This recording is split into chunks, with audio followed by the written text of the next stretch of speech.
toxumlardı. Vay versən hamısını zakaz vermişəm.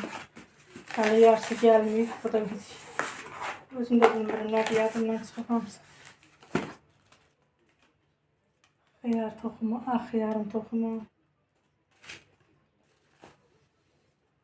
Sarı xiyar.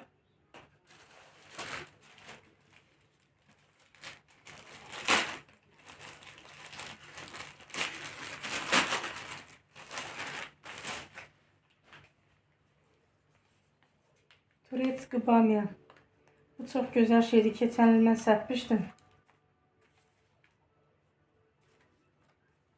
Bunu elə bütün bu başın sapağını kəssən, bütün ətdən qoyurursan, çox ləzzətli şeydir. Loyva deyil, onun kimi bir şeydir, ama bu forması ayrıdır. Bu adı nədir? Bamya. Keçen il səpmişdim. Bu da xiyarlar, reyhan.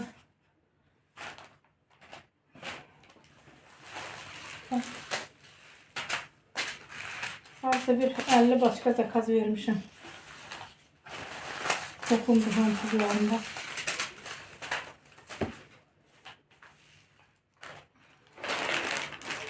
Bu da düyü basmati.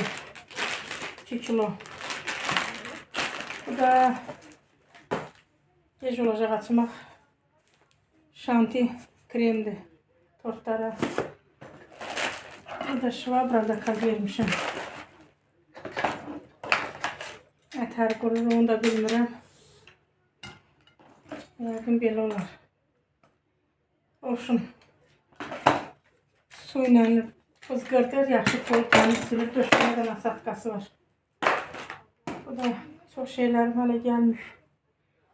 Yoruldum. Şimdi saat sizə zakaz verdiyim basmati düyüdən gedək ploy pişirək. Bugün bayramdır, Ramazan bayramımızdır, çox şükür. Başa çatdırdıq. Allah gələn ütmağı da nəsib eləsin. Bundan ploy pişirib göstərəcəm sizə. Basmati.